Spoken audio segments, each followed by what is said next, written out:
শ্রীকৃষ্ণ চৈতন্য প্রভু জীবে দয়া করি,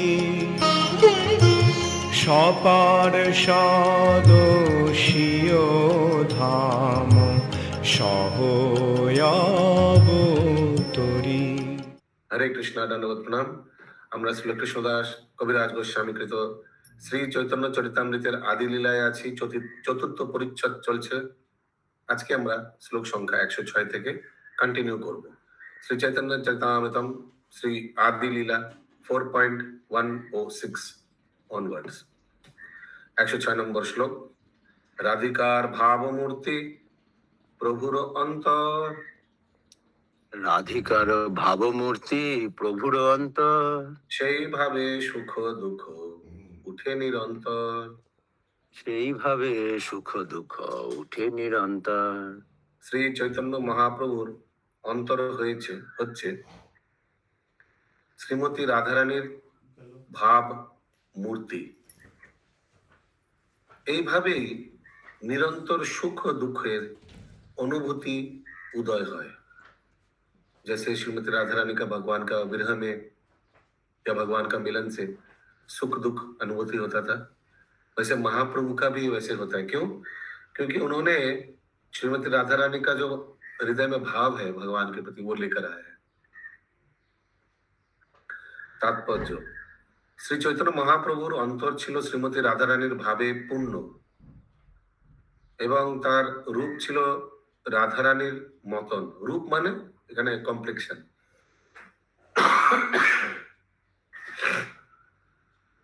মানে কান্তি। কান্তি ছিল তপ্ত কাঞ্চন। স্বরূপ দামোদর শ্রী চৈতন্য মহাপ্রভুর মনোভাবকে রাধা ভাব মূর্তি বলে বর্ণনা করেছে। জড়জাগতিক সুখ ভোগে লিপ্ত মানুষ কখনোই রাধা ভাব हृदयंगम करते पारे ना। इसलिए पहले भक्त होना पड़ेगा, फिर राधा रानी का भाव समझ पाएंगे। राधा राधा राधा राधा बोलने से, राधा तत्व में डायरेक्ट जंप करने से प्रभुपाद ने एकदम मना किया।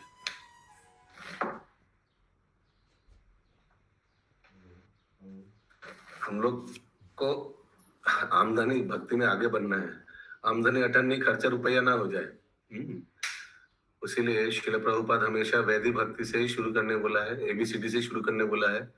डायरेक्ट कोई पीएचडी में जंप ना करे, खतरा है, बहुत अपराध हो सकता है। यहाँ फिर से श्रील प्रभुपाद बता रहे हैं तात्पर्य में, जड़जागतिक सुख भोगे लिप्त मानुष कखनोई राधा भाव हृदयंगम करते पारे ना। तो पहले उसको जड़जागतिक स्तर से थोड़ा बाहर तो आना ही पड़ेगा, फिर वो अप्रिशिएट कर पाएगा श्रीमती राधा रानी का जो भगवान के प्रति भावना है। किंतु इंद्र सुख भोगेर बासना থেকে সম্পূর্ণভাবে মুক্ত হলেই केवल তার হৃদয়ঙ্গম করা যায়।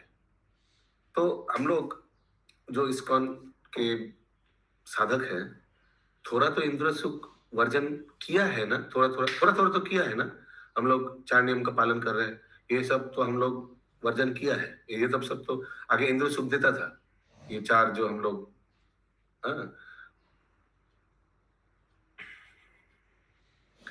राधा भाव अवगत होते हैं। सोचिए कोई बीड़ी फूकता है और कोई तंबाकू खाता है, नॉनवेज चिकन मटन खाता है। अभी वो राधा राधा जप करेगा और राधा तत्व के ऊपर कीर्तन करेगा और उसके बारे में विचार करने लगेगा, तो चांस तो बहुत हाई है ना कि उसका अपराध हो सकता है। तो एटलीस्ट बेसिक चीज तो होना चाहिए।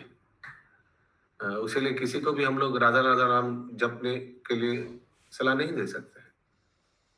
हम लोग उसीलिए हरे कृष्ण महामंत्र जप करने बोलते हैं, जो गौरांग महाप्रभु ने खुद, भगवान ने खुद वितरण किया था।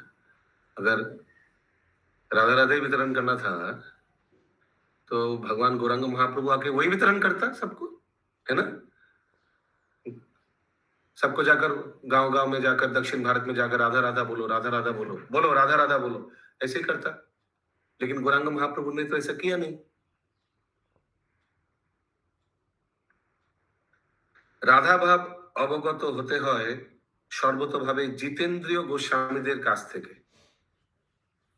তাদের কাছ থেকে যথাযথভাবে হৃদয়ঙ্গম করা যায় যে শ্রীমতী রাধারানীর অন্তরের ভাব হচ্ছে মাধুর্য প্রেমের পরম পূর্ণতা, এবং এই মাধুর্য প্রেম হচ্ছে 5টি অপ্রাকৃত রসের মধ্যে সর্বশ্রেষ্ঠ এবং কৃষ্ণ প্রেমের সর্বোত্তম প্রকাশ।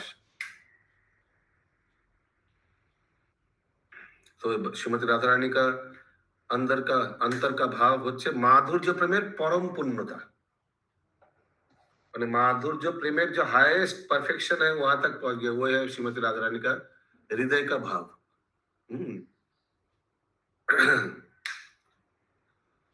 এই সমস্ত অপ্রাকৃত লীলাবিলাস 2টি স্তরে হৃদয়ঙ্গম করা যায়। তার একটি হচ্ছে উত্তম আর অপরটি হচ্ছে পরম উত্তম। দ্বারকায় যে প্রেম প্রদর্শিত হয়েছে তা উত্তম এবং ব্রজ প্রেম হচ্ছে পরম উত্তম। শ্রী চৈতন্য মহাপ্রভুর ভাব অবশ্যই পরম উত্তম বা অধিরূঢ় মহাভাব, ভেরি ইম্পর্টেন্ট মহাপ্রভু का भावना। तो দ্বারকায় স্বকীয় রস, আর এই অধুরূঢ় মহাভাব হচ্ছে পরকীয় রসের চরম চরম একদম হাইটস, অধিরূঢ় মহাভাব। ওকে, श्री चैतन्य महाप्रभुर पुतो यस सुदामई वल्लभी माता जी है। अच्छा ठीक है, राजीव प्रभु आ गए हैं, कुछ हो जाएगा, खाना पीना मिल जाएगा। श्री चैतन्य महाप्रभुर पुतो चरितामृत पर्यालोचना करले बुद्धिमत्ता सम्पन्न भगवत भक्त बुझते पारबेन যে শ্রীকৃষ্ণের বিচ্ছেদে তিনি অন্তরে সর্বক্ষণ কি গভীর বিরহ অনুভব করতেন গৌরাঙ্গ মহাপ্রভু। এই ধরনের বিরহ কাতর অবস্থায় তিনি কখনো কখনো অনুভব করতেন যে তিনি শ্রীকৃষ্ণের সাক্ষাৎ লাভ করেছেন। महाप्रभु श्री कृष्ण से मिलन हुआ, जैसे कहाँ कहाँ हुआ महाप्रभु का कृष्ण से मिलन। एक तो हम लोग को मालूम है कन्हैया नाटशाला, है ना, कन्हैया नाटशाला ने भगवान गौरांग महाप्रभु साक्षात कृष्ण से मिलन हुआ था। दूसरा, जब भगवान जगन्नाथ के सामने महाप्रभु नृत्य करते थे, पहली बार जब भगवान जगन्नाथ के सामने गौरांग महाप्रभु गया, और रथ में जब जगन्नाथ थे और गौरांग महाप्रभु रथ खींच के गुंडीचा की ओर ले जा रहे हैं। ठीक वैसे ही जिस तरह कुरुक्षेत्र में गोपियों लोग भगवान का रथ खींच के अपने वृंदावन की तरफ ले जा रहा था। तो ये सब तो मिलन है भगवान और श्रीमती राधा रानी का। तो उसीलिए यहाँ लिखा है এই ধরনের বিরহ কাতর অবস্থায় তিনি কখনো কখনো অনুভব করতেন যে তিনি শ্রীকৃষ্ণের সাক্ষাৎ লাভ করেছেন এবং তার সঙ্গে মিলনের আনন্দ উপভোগ করছেন। এই বিরহ মিলনের তাৎপর্য অত্যন্ত বৈশিষ্ট্যপূর্ণ, একবার বিরহ একবার মিলন। যারা শ্রী চৈতন্য মহাপ্রভুর এই অন্যান্য বিপ্রলম্ব রসের বিশেষত্ব সম্বন্ধে যথাযথ না জেনে জড় ইন্দ্রিয়ের মাধ্যমে তার অধিরূঢ় মহাভাবকে বুঝবার চেষ্টা করে, তারা কখনোই श्री चैतन्य महाप्रभु तत्व उपलब्धि करते पारबे ना। इसलिए बहुत लोग जो उधर उपस्थित थे, जब महाप्रभु जगन्नाथ भगवान के सामने मूर्छित हो गया तो बोला इसको बाहर फेंक दो, ऐसे बोला था। लेकिन सार्वभौम भट्टाचार्य को समझ में आया, नहीं नहीं, ये कोई साधारण बालक नहीं है, कोई साधारण सन्यासी बालक नहीं है, इनको ले आओ, हमारे घर में ले आओ। तो 4-5 जन पांडवों को बोला, तो वो लोग उठाकर सुरंग पथ से सार्वभौम भट्टाचार्य के घर तक ले आया। এই তত্ত্ব উপলব্ধি করতে হলে প্রথমে ভগবত তত্ত্বজ্ঞান লাভ করতে হবে। राधा श्रीमती राधा रानी का महाभाव या चैतन्य महाप्रभु का क्या महाभाव है हृदय में, वो उपलब्धि करने के लिए क्या आना पड़ेगा? प्रथमे भगवत तत्त्वज्ञान लाभ करते হবে। You should know the basics. তা না হলে ভ্রান্তিবশত মহাপ্রভুকে नागर বা नागर মানে সব অপসম্প্রদায় গোপীজন বল্লভ ভরে মনে হতে পারে। क्या लगेगा? नागर বা গোপীজন বল্লভ ভরে মনে হতে পারে, अरे ये भी वही अपसंप्रदाय वाला ढोंगी गोपी जैसे भाव कर रहा है। এভাবেই ভ্রান্ত ধারণা পোষণ করার ফলে रसाभास হবে। ये अपराध है, रसाभास। ठीक है, महाप्रभु कैसे मूर्छित हो जाना, हाँ, ये सब को समझ नहीं पाएगा व्यक्ति। फिर से मैं 106 नंबर का अनुवाद पढ़ रहा हूँ। श्लोक में लिखा है, রাধিকার ভাবমূর্তি প্রভুর অন্তর সেই ভাবে সুখ দুঃখ उठे निरंतर। राधिका का भाव अंदर में है महाप्रभु का, और उसीलिए कभी कभी सुख और कभी कभी दुख महाप्रभु आस्वादन करते थे। मैं सुख का कुछ कुछ उदाहरण दिया, जब भगवान के साथ मिलन हुआ, जैसे कन्हैया नाटशाला में, जैसे जगन्नाथपुरी में, जैसे जगन्नाथपुरी मंदिर के अंदर में, और दुख जैसे गंभीरा में, भगवान के विरह में, हाँ, कैसे महाप्रभु छटपट करते थे। अगला श्लोक 107 नंबर। सबको समझ में आ रहा है? अभी सब पृथ्वी उद्धार करके वापस आए हैं दिग्विजय पंडित बनकर। अभी बहुत हो गया भजन कीर्तन, अभी थोड़ा हम लोग शांत रहेंगे, 1 महीना चुपचाप रहेंगे, ठीक है? ऐसे करने से नहीं होगा, सब समझिए अच्छा से। कुछ दिक्कत हो रहा है तो पूछिए। 107 नंबर श्लोक, सब अनम्यूट करके रिपीट करिए, ऐसे करके बोलना पड़ेगा, बुलाना पड़ेगा। अनम्यूट करिए सब। ये भी कर रहा है कोई, कविता माता जी अभी तक अनम्यूट नहीं किया किया।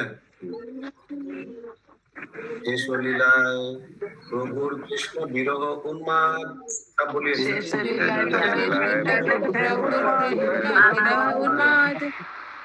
ব্রহ্মময় চেষ্টার প্রলাপময় বাদ,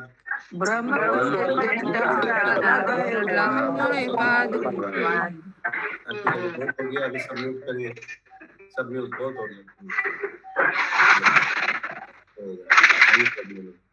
उनको वही बर्तन बर्तन का आवाज सुनाई देगा। और कौन है जो? और ठीक है, इटा वर्क है।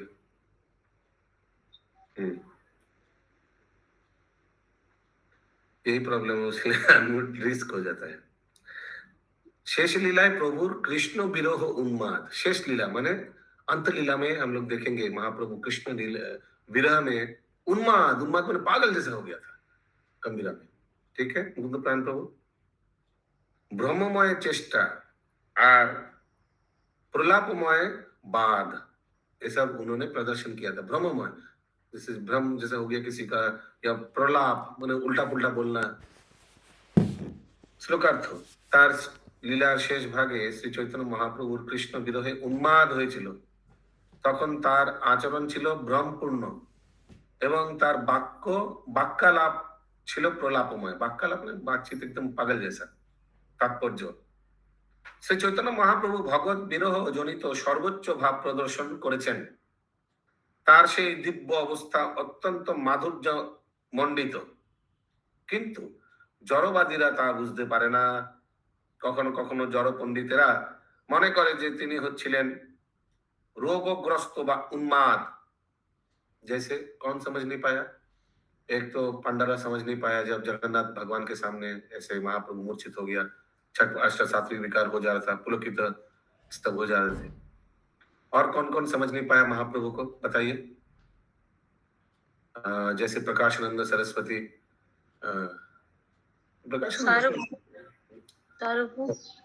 सर्वम भट्टाचार्य, हाँ, वो सोच रहा था कि ये संन्यास ले लिया, इतना कम उम्र में ये रख नहीं पाएगा, ऐसे वो सोच रहा था। हाँ, बोलिए हिरण्य कुरंग प्रभु।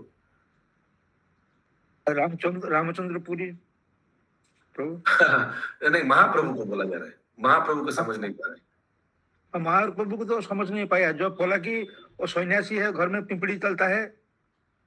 रामचंद्रपुरी थे ना, वो सन्यासी है, घर में पिंपड़ा जो है, मान चिट्टी चल रहा है बोल के, ये ज्यादा चीनी खा रहे हैं, ऐसे कुछ बोला। हाँ, ऐसे कुछ बोला था। हाँ, प्लस रामचंद्रपुरी मेनली उनका गुरुदेव माधवेंद्रपुरी के चरणों में अपराध किया। हाँ, यस। प्लस देखिए महाप्रभु को और भी बहुत लोग समझ नहीं पाया, सोचा कि ढोंगी सन्यासी ऐसे कोई है। जैसे शायद वो सतराज खान इन लोग था ना, उन लोग महाप्रभु को समझ नहीं पाए। नहीं, सत्यराज खान तो उनका शादी में तो वही पूरा खर्चा नहीं, किया था। सतरज खान नहीं, वो पठान पठान लोग, पठान वो दक्षिण भारत भ्रमण के समय कुछ पठान लोग, ऐसे शायद था, कोई याद नहीं आ रहा वो लीला। एनीवेज, ऐसे बहुत लोग हैं जो महाप्रभु का ऐसे जैसे अमोक था एक, अमोक सोचा कि ये कोई ढोंगी सन्यासी है, देखो कितना खाता है।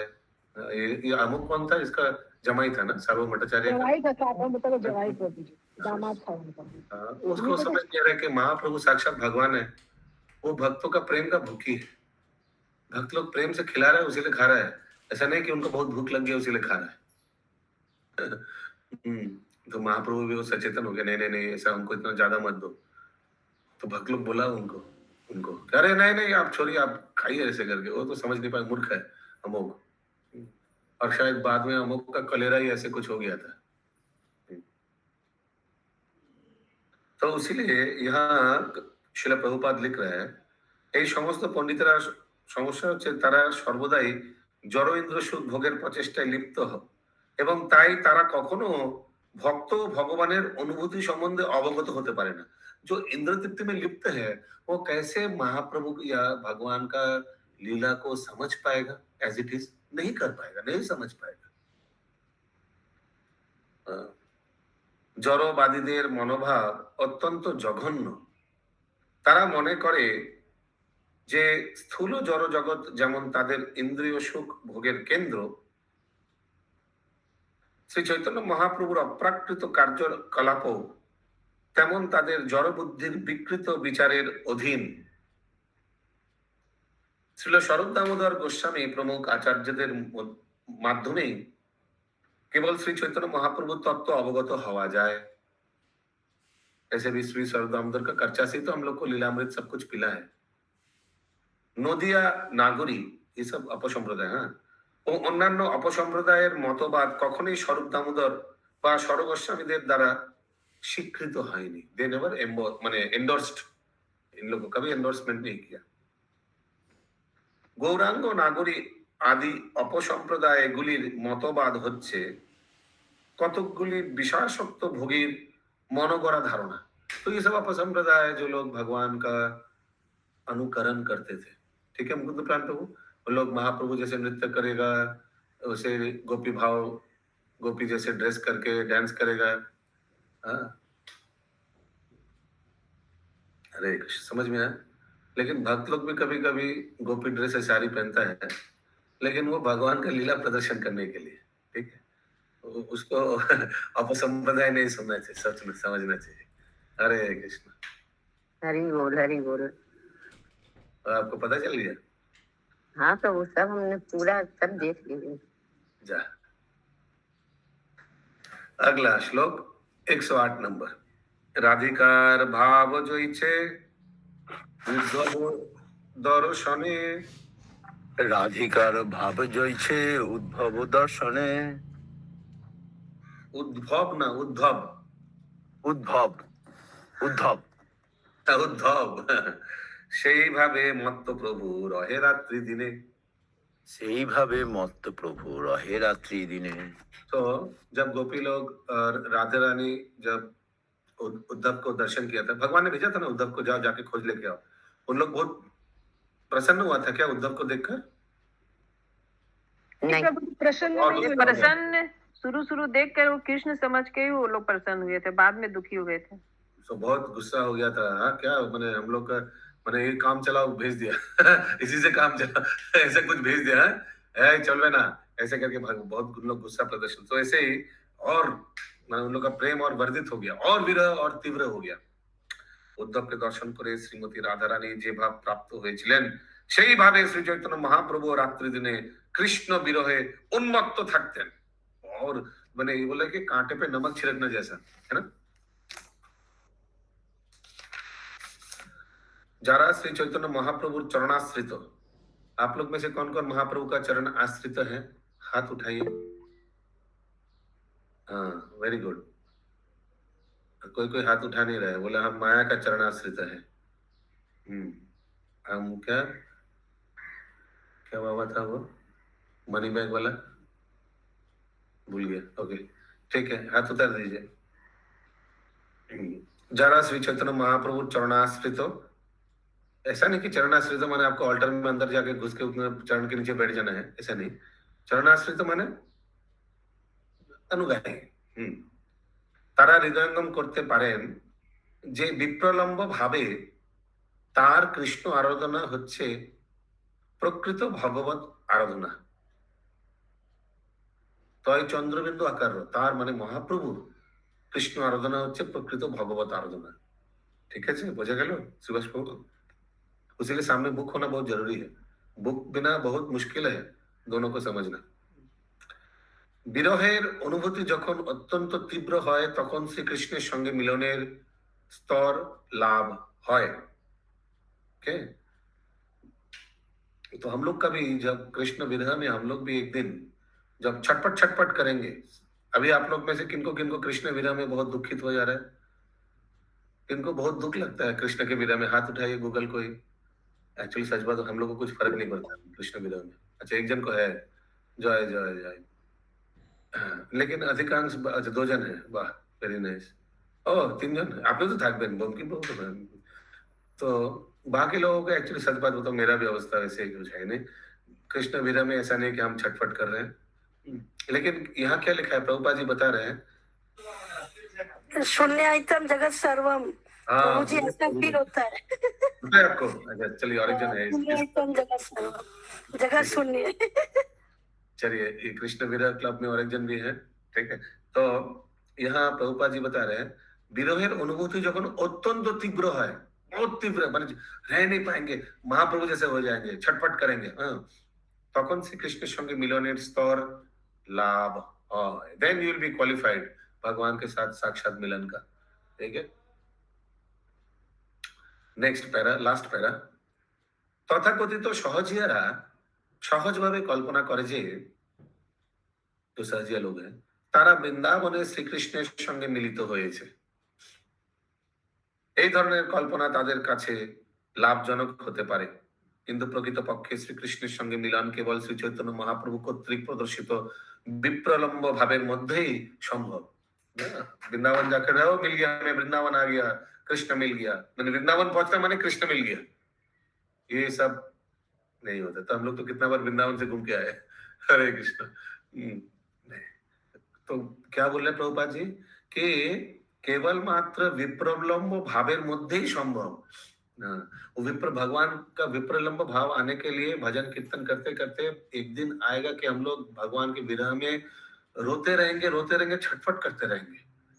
उसी से, उसी रास्ते से ही पॉसिबल है ये। डायरेक्ट वृंदावन जाकर ऐसे जैसे सहजिया लोग, वृंदावन आ गया, कृष्ण से मिलन हो गया, इतना सहज होने, नाम ही इसीलिए सहजिया।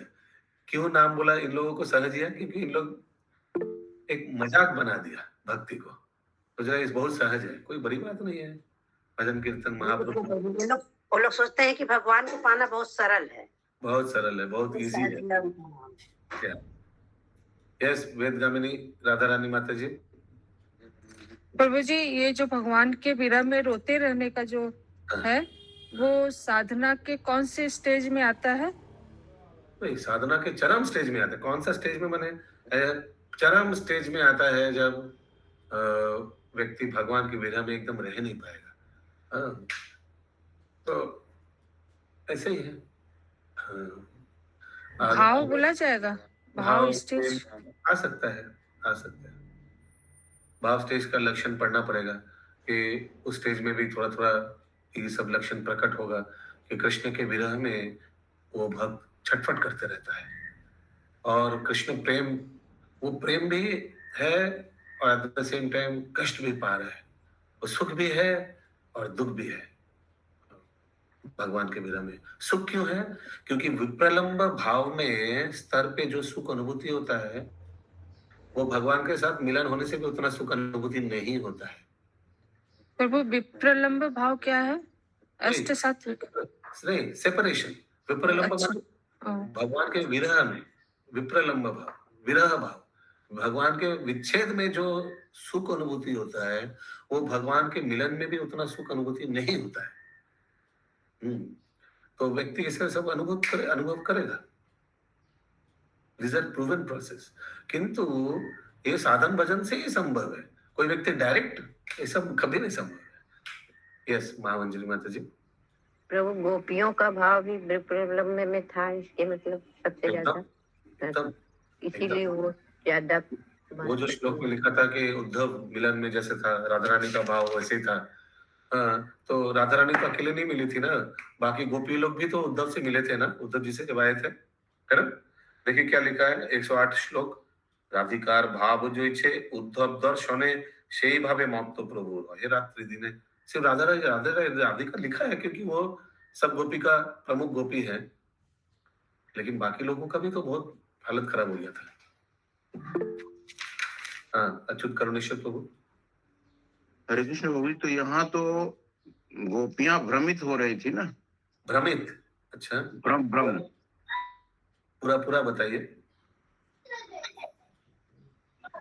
यानी उद्धव को देखने के बाद कुछ गोपियों को लगा, या राधा रानी को प्रथम दृष्टया यही लगा कि कृष्ण आ गए क्या, उनके मन में थोड़ा सा कौतूहल हुआ। हम लोग को पता था कृष्ण नहीं है, थोड़ा थोड़ा लगा था ना, मैंने कभी लगा नहीं वो कृष्ण है, पता चल गया था कि उद्धव है कृष्ण जैसा। फिर उनको बहुत ताना भी मारा बहुत। और उनको देख के पहले दौड़ के सभी आई, तो कहने का मतलब उनके ही भाव में ना। वो संदेश लेके आया था, आके बोल दिया था उद्धव मैं संदेश लेके आया, ऐसा नहीं आके बोला कि मैं कृष्ण हूँ ऐसा नहीं, तो बोल दिया मैं, भगवान ने संदेश भेजा आप लोगों के लिए। हाँ हाँ, बाकी प्रभु। हरे कृष्ण, हरि बोल, दंडवत प्रणाम। প্রভুজি বিপ্লব ভাব যার মধ্যে আসবে না তাকে মুখে বলতে হয় না, কারণ কৃষ্ণ নাম বললে তার মনের মধ্যে, তার কথার মধ্যে জড়তা আসবে। You don't pass information, you only ask question. Only information कौन पास करेगा? बुक, कविराज गोस्वामी। हरे कृष्ण। एनी इंफॉर्मेशन जो देगा वो एक ही व्यक्ति, वो है कविराज गोस्वामी। हम लोग सिर्फ प्रश्न कर सकते हैं when we have doubt. Okay, only one author, only one, Kaviraj Goswami, no two author. Kalindi सुविलासिनी माता जी। यस प्रभु, ये जो गोपी लोग थे वो राधा के एक्सपेंशन ही तो थे, तो एब्सोल्युटली एक्सपेंशन थे। प्लस उस समय उद्धव जब आए थे तो गोपी लोग भी उधर से मिले थे उन लोग से, सब एक साथ। राधा रानी भी थे, सुमित्रा रानी से, चंद्रावली, सब कुछ थे। ओके 109 নম্বর শ্লোক, রাত্রে প্রলাপ করে স্বরূপের কণ্ঠ ধরি। রাত্রে প্রলাপ করে স্বরূপের কণ্ঠ ধরি। আবেশে আপন ভাব কহে উঘারি। আবেশে আপন ভাব কহে উঘারি। রাত্রি বেলায় মহাপ্রভু গম্ভীরা में, ठीक है, वो ध्यान से सुनिए। রাত্রে বেলায় তিনি স্বরূপ দামোদরের কণ্ঠ ধরে প্রলাপ করতেন। কণ্ঠ ধরে মানে কি শিবাস প্রভু? কারোর কণ্ঠ ধরে মানে কি? গলার স্বর নকল করে। हाँ करेक्ट, कंठ धरे मैंने ऐसे गला पकड़ लिया, ऐसे नहीं। कंठ धरे माने मैं सोचिए प्रभु जी हिंदी, हरे कृष्णा प्रभु जी हिंदी में लेकिन लिखा है क्लियर। क्लियर लिखा है क्या? क्लियर लिखा है, रात में वे स्वरूप दामोदर के गले में अपनी बाहें डालकर शोक में प्रलाप करते थे। ओ वैसे लिखा है क्या? कंठधुरी। हाँ। हरे कृष्णा। जा, इंग्लिश में क्या लिखा है? हम लोग का इंग्लिश माता जी आज लॉगिन किया है क्या? प्रभु 109 है ये। हाँ जी, अनुवाद। At the night he talked incoherently in grief with his arms around Swarup Damodar's neck. arms around, इसका मतलब वाकई कंठ धरे माने ऐसे गला उनको गला जोड़िए, गला जोड़िए, तार माने नकल नहीं करके, सॉरी, ठीक है। स्वरूप दामोदर अप्रकृत प्रेमानंदाय, प्रेमानंदो नाय तार हृदय प्रेमन उन्मादनाय, प्रेमन उन्मादनाय तार हृदय, तार माने महाप्रभु, तार चंद्रबिंदु उजाड़ करे তিনি তার भाव व्यक्त करते, माने महाप्रभु अपना भाव को व्यक्त करता था। किनको? स्वरूप दामोदर को बताते थे ऐसा ऐसा मेरा भाव कैसा है। और स्वरूप दामोदर जी क्या करते थे, अगले दिन सब कुछ नोट कर लेते थे कर्चा में। यहाँ तो वही बात है ना प्रभु की, वो अपने मन में कुछ नहीं रखते थे, उनसे सब कुछ बता देते थे। शेयर करते थे, करेक्ट, वेरी नाइस। फिर से अप्राकृत प्रेम उन्मादनाए, प्रेमेर उन्मादना माने प्रेम से पागल होकर सब उनका हृदय उजाड़ करे, माने हृदय उजाड़ माने पूरा हृदय को खुल करके, हृदय में हार्ट में जो जो है सब कुछ महाप्रभु शेयर करते थे स्वरूप दामोदर के साथ। अगला श्लोक 110। अभी कोई बोल सकता है ये आदि लीला चल रहा है या अंत लीला चल रहा है? तो कविराज गोस्वामी एक्चुअली उद्देश्य क्या है, ये सब क्यों बोल रहे हैं? कविराज गोस्वामी का उद्देश्य क्या है? कविराज गोस्वामी का उद्देश्य है कि महाप्रभु का इंटरनल रीजन फॉर अवतार वो बता रहे हैं, है ना, कि क्यों महाप्रभु का मेन इंटरनल पर्सनल एजेंडा क्या था। ये राधा रानी का भाव प्रेम आस्वादन करना, ये पर्सनल एजेंडा था ना, ये जनसाधारण का एजेंडा था, ये पब्लिक एजेंडा था या महाप्रभु का पर्सनल एजेंडा था? पर्सनल था। जनरल एजेंडा क्या था? सबको हरिनाम देना, सबको कृष्ण प्रेम देना। लेकिन अरे भाई अपना लिए भी तो कुछ है, तो अपना लिए क्यों आए थे? मैं श्रीमती राधा रानी का भाव आस्वादन करूंगा, कृष्ण के प्रति जो भाव है प्रेम का, तो वो उनका पर्सनल एजेंडा था, पर्सनल इच्छा। सोचिए क्या बोले अभी, कोई भागवत सप्ताह में गया, ठीक है, तो भागवत सप्ताह में क्यों गया? मेन एजेंडा क्या था? श्रीमद् भागवतम श्रवण करने, ठीक है। और किसी का पर्सनल एजेंडा भी हो सकता है, जब बनारस जा रहे हैं तो हमारे जो ये मौसी है वो मौसी से भी दर्शन कर लेंगे, मौसी का घर भी दर्शन कर लेंगे, ठीक है, ऐसा भी हो सकता है। इस महामंत्री माता जी इसमें तो पहले बताया गया है ना कि मेन एजेंडा तो उनका यही था कि वो राधा रानी के भाव को मतलब रखें, और सेकंड था कि भक्तों को हरि नाम देना। अगला श्लोक 110। जबे जे भावे उठे प्रभुर अंतर, जबे जे भाव उठे प्रभुर अंतर, সেই গীতি শ্লোকে শোক ধ্যান দামোদর। সেই গীতি শ্লোকে সুখ ধ্যানে दामोदर। हाँ, जिससे भाव उठेगा वैसे ही एक श्लोक दे देगा, उसी से मैचिंग श्लोक शास्त्र से स्वरूप दामोदर पाठ करके सुनाएगा महाप्रभु को। हरि बोल। ये है भक्तों का लक्षण, एकदम उत्तम अधिकारी भक्तों का लक्षण। कैसे भगवान को आनंद प्रदान करता है उन लोग को मालूम है कला। महाप्रभु हृदय যখন যেই ভাবে হৃদয় হয় স্বরূপ দামোদর তখন সেই ভাব অনুসারে গান গেয়ে অথবা শ্লোক আবৃত্তি করে তাকে आनंद दान करतें। ये सब का डिटेल अंतलीला में आएगा, उदाहरण अभी हम नहीं देंगे, हमको याद भी नहीं है। अगला श्लोक 111।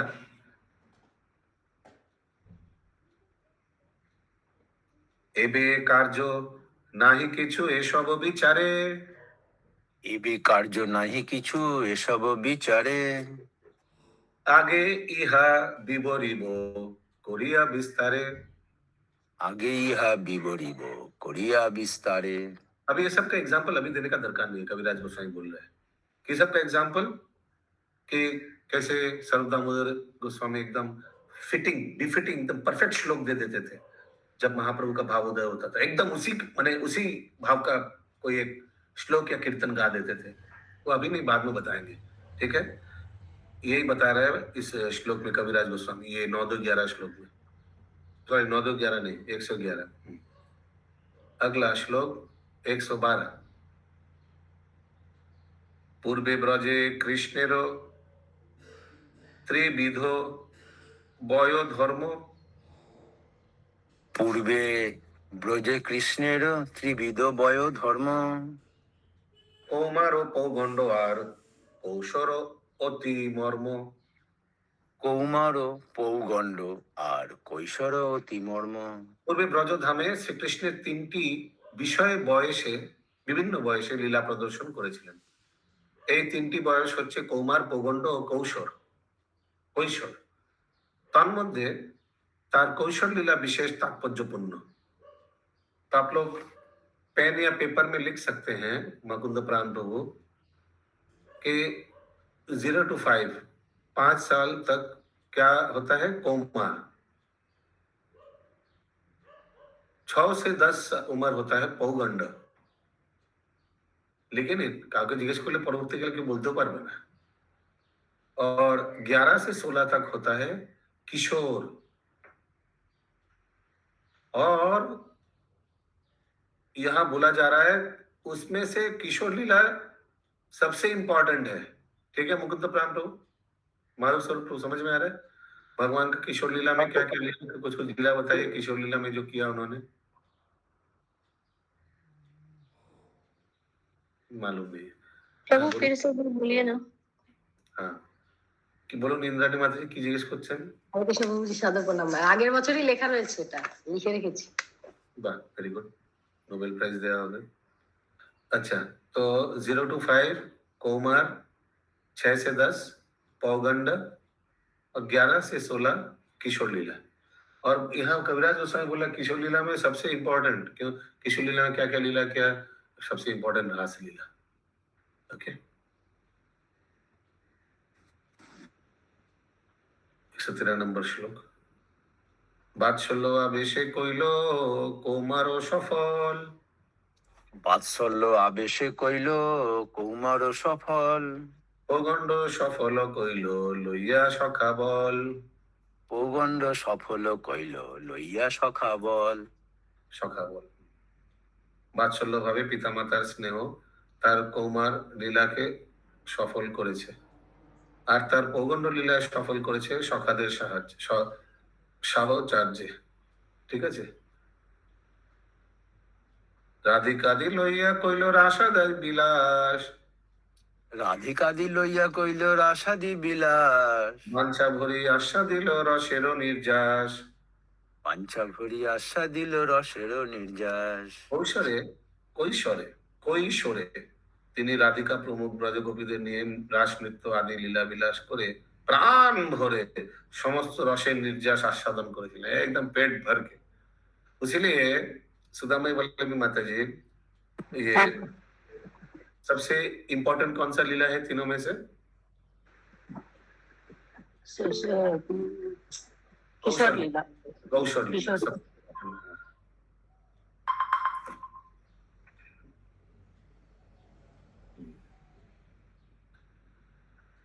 एक सेकंड।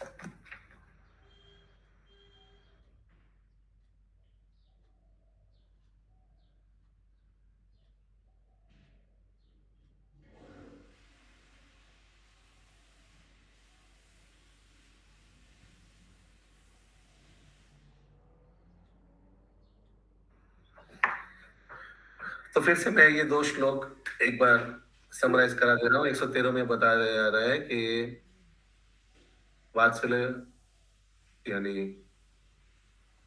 कुमार, उसमें वो भगवान ने अपना माता पिता को वात्सल्य रस आस्वादन कराया, और पौगंड में भगवान ने अपने सखाओं को साक्ष्य रस आस्वादन कराया, और भगवान ने ब्रज गोपियाओं को किशोर उम्र में यानी 11 से 16 साल की उम्र में माधुर्य रस आस्वादन करवाया था। ये तीनों में से किशोर अवस्था का जो रस है, कविराज गोस्वामी बोल रहे हैं, वो विशेष तात्पर्यपूर्ण, दैट इज मोस्ट सिग्निफिकेंट, विशेष तात्पर्यपूर्ण। ओके यस अच्युत करुणेश्वर प्रभु। प्रभु कंस का वध कौन सी एज में किया था? उसमें आएगा किशोर लीला में, but that is not important. उसमें शायद 16 साल में उसी उम्र में कंस का वध किया होगा मथुरा जाकर। मैंने एक चार्ट भी दिया था ना उस दिन ग्रुप में, कौन सी उम्र में भगवान ने कौन सा लीला किया था, मैंने ये ग्रुप में भेजा था। हाँ दिए प्रभु जी। हाँ उसमें देख सकते हैं।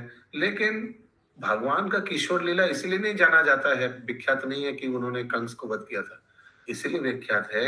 उसीलिए 114 नंबर श्लोक में देखिए, राधिकादि लोहिया कोइलो राशादि बिलास, वांछा बोरी आस्वादिल रसेर निर्यास, पेट भर के भगवान ने आस्वादन किया माधुर्य रस, इसीलिए it is most important. Kalindi सुविलासिनी माता जी, ऐसे भी कविता माता जी ये कंस को मारना वारना ये सब कभी भी नंदनंदन नहीं किया। अरे समझ में, नंदनंदन जी ने नहीं किया ये सब। ये सब वासुदेव पुत्र वासुदेव, वसुदेव पुत्र वासुदेव ने किया। यस, अच्युत करुणेश्वर प्रभु। हरे कृष्ण प्रभु, थोड़ा सा करेक्शन रिक्वायर्ड है यहाँ पर। हाँ, पौसर, आप करेक्शन मत बोलिए, आप है या नहीं, पहले आप बताइए कहाँ आपको डाउट है। माने अलग हो गया, डाउट यहाँ पर है।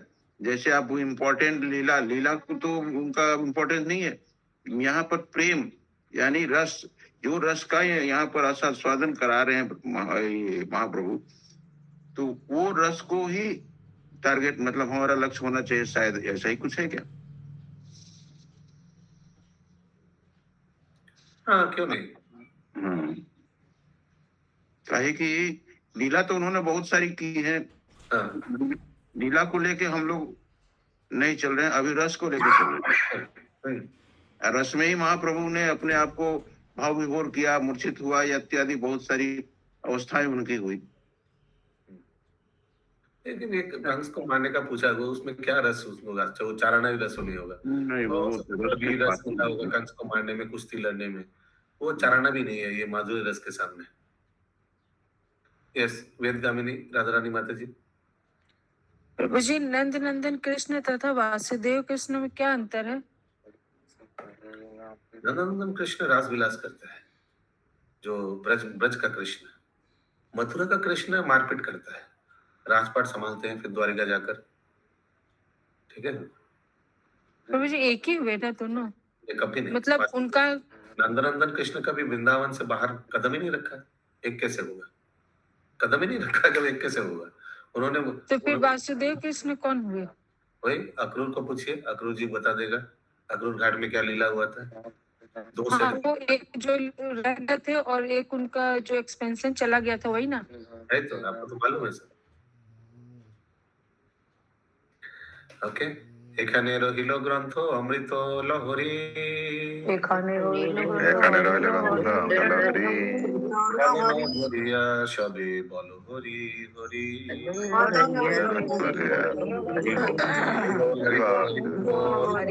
चरितामृतम की जय, श्री कविराज की जय, की जय।